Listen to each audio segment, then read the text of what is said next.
Assalamualaikum. Halo teman-teman. Nah, di sini kami akan melakukan yang namanya podcast. Nah, podcast kami itu mengangkat tema mengenai manajemen keuangan dan manajemen waktu. Sebelum itu, alangkah baiknya untuk kita berdua perkenalan diri nih. Untuk saya sendiri, perkenalkan aku Anggita Sejayanti. Biasanya kalian bisa panggil aku Anggita. Perkenalkan, aku Farah Zardani. Kalian bisa panggil aku Farah. Nah, NIM kita sendiri itu aku itu 2021 0410 261. Aku 201 202 104 102 59. Oke. Nah, Gimana nih? Kita mau ngomongin manajemen waktu dan uang gitu. Kenapa sih kita ngomongin manajemen waktu dan uang? Itu menurut aku sih penting ya Penting untuk ya. kita ngebahas itu, apalagi kita semakin berumur tuh semakin sadar pentingnya gitu. Juga sebagai mahasiswa, yang mana Ya. kegiatannya itu lumayan banyak ya, kegiatan akademik maupun non akademiknya, kegiatan di luar kampus maupun kegiatan di dalam Ya, kampus sendiri gitu. Nah, menurut kamu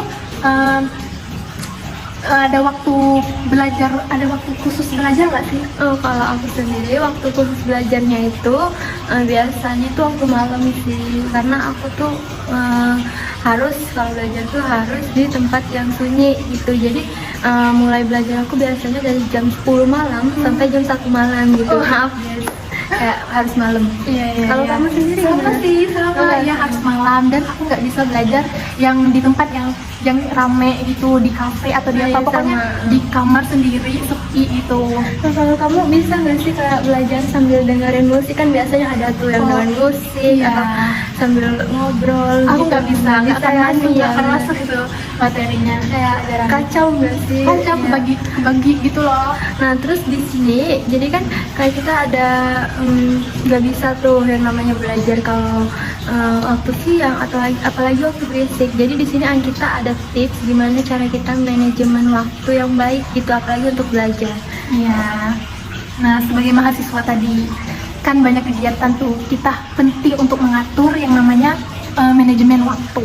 Aku ada tips nih untuk kalian gimana manajemen waktu yang baik dan efektif. Yang pertama itu kalian bisa dengan merancang atau membuat jadwal kegiatan harian. Yang kedua, kalian bisa membangun skala prioritas. Jadi yang mana tuh kegiatan yang paling utama, yang paling penting, yang ingin didahului gitu dari kegiatan yang lain. Tapi kalau kamu sendiri skala prioritasnya gimana? Aku tuh kalau misalnya ada tugas sih, kalau iya. tugasnya yang paling dikit lagi itu yang aku kerjain misalnya gitu. Terus ada lagi nggak? Itu tuh nggak boleh. Yang ketiga, kita nggak boleh menyia-nyiakan waktu. Jadi kita harus memanfaatkan waktu luang yang ada gitu. Nggak boleh cuma misalnya hari ini kosong untuk kuliah, itu cuma rebahan seharian, padahal tugas lagi numpuk tuh kan. Iya. Nah, jadi kita harus memanfaatkan waktu dengan sebaik kita gitu. Terus kita juga harus fokus pada satu kegiatan yang paling terpenting, seperti yang aku bilang tadi. Misalnya yang paling penting itu misalnya ada tugas tuh buat laporan, yang mana laporan itu tuh kita harus ngumpulin data, harus banyak, intinya tuh nggak akan mungkin selesai dalam waktu beberapa jam gitu, harus beberapa hari. Jadi kita harus memanajemen atau merancang lah gitu, nanti hari ini tahapnya apa, terus selanjutnya apa gitu. Terus menurut kamu nih, pandangan kamu dengan orang-orang yang melakukan SKS, sistem kebus malam, itu gimana? Itu gimana ya, tergantung orangnya. Kalau aku sendiri itu nggak bisa yang namanya SKS. Soalnya kalau nih tinggal beberapa menit atau beberapa jam sebelum deadline tugas misalnya, itu malah jadi nggak bisa mikir, soalnya udah kacau gitu sih. Tapi kadang ada orang yang kalau makin mepet deadline Makin encer otaknya. bener. Kalau kamu sendiri gimana? Aku nggak bisa sih, biasanya kayak misal hari itu ada tugas, biasanya hari itu kayak aku baca dulu. Iya. Biasa aku lagi malas nih, biasanya besok gitu baru mulai. Pokoknya jauh-jauh deh dari deadline supaya nggak pusing gitu. Takutnya kan ada banyak tugas, bukannya dikerjain malah dipikirin gitu. Bener banget. Terus ada tips dari aku yang terakhir, yaitu kita juga harus mencari waktu untuk me time. Jadi contohnya dalam seminggu itu kita bisa istirahat atau bisa melakukan kegiatan selain kegiatan kuliah. Contohnya misalnya melakukan hobi atau olahraga, baca buku. Di situ istirahat bukan berarti sesuatu yang negatif, itu bukan berarti cuma rebahan, me time-nya, tapi juga melakukan kegiatan-kegiatan yang positif. Oke, terima kasih ya Anggita tips-tips manajemen waktunya. Nah tadi kan kita juga bahas nih mengenai manajemen keuangan. Nah selain dari tips manajemen waktu, Anggita juga ada nih tips untuk manajemen keuangan. Apalagi kita kan anak rantau ya, perlu banget yang namanya manajemen keuangan. Nah kalau kamu Anggita gimana cara kamu manajemen uang gitu? Ya, nah, sebagai yang dibilang kamu tadi, sebagai anak rantau, anak kos itu yang namanya uang itu sangat sensitif ya. Kalau nggak dikelola dengan baik, itu bisa amburadul sistem keuangannya. Aku punya tips untuk kalian. Kalau aku sendiri itu kan sistemnya di transfernya itu 1 bulan kan? Per bulan. Per bulan. Kalau kamu? Kalau aku sendiri per minggu ya, jujur aku tuh kayak nggak bisa tuh kalau dikasih per bulan, takut banget habisnya waktu awal bulan. Jadi bilang ke orang tua kayak aku maunya dikirim per minggu aja gitu. Jadi kalau udah per minggu kayak udah tahu nih porsinya harusnya tuh kapan.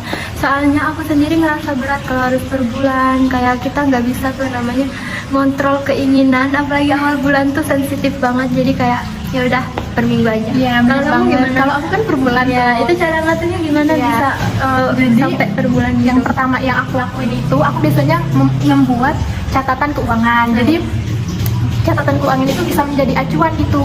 Kita bisa lihat tuh kebutuhan apa yang paling banyak dari kebutuhan apa yang paling banyak kita butuhin gitu. Oh ya, di bulan Di itu. bulan itu.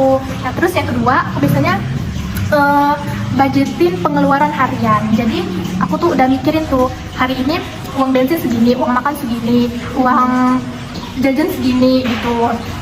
Jadi karena aku dikirimnya per bulan, jadi aku tuh per minggu tuh harus segini habisnya gitu, maksimal segini. Ya gitu. ujung-ujungnya kayak ditargetin iya, ya, target biar per nggak minggu ya. iya, target per minggu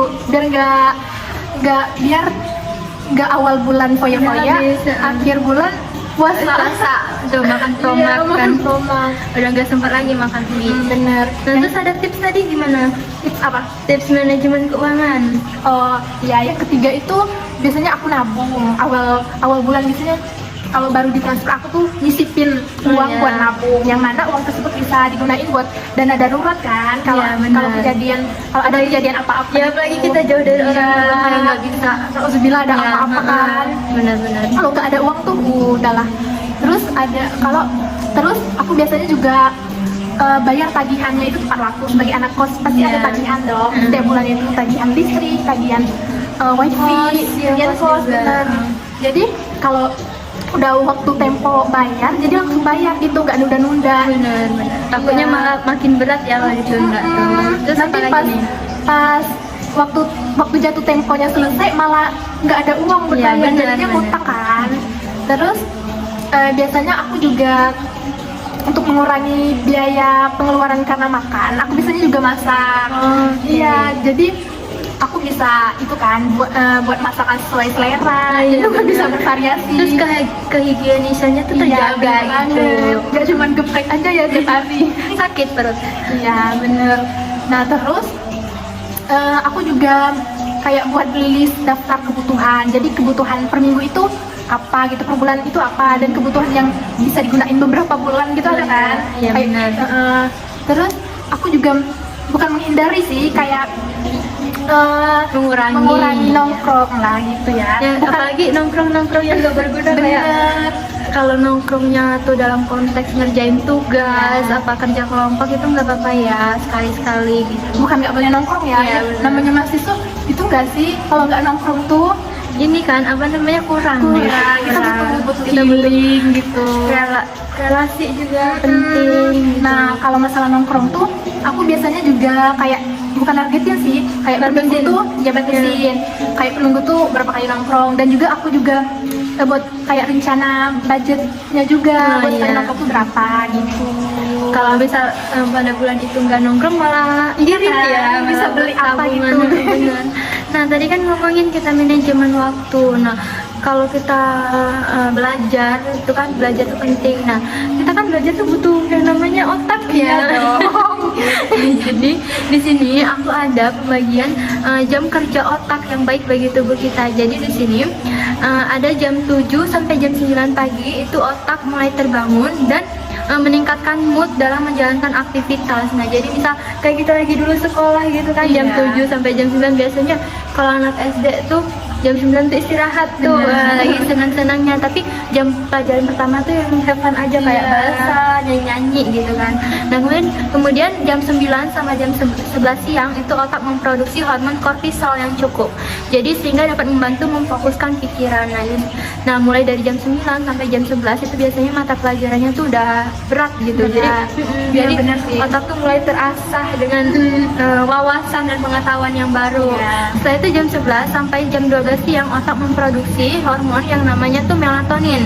Nah, sehingga tubuh lebih siap untuk mengerjakan tugas sulit dan keras. Jadi misal dari jam 11 sampai jam 12 itu waktunya kita tuh belajar lebih giat gitu loh. Jadi lebih susah daripada jam 9 sampai jam 11 tadi. Benar.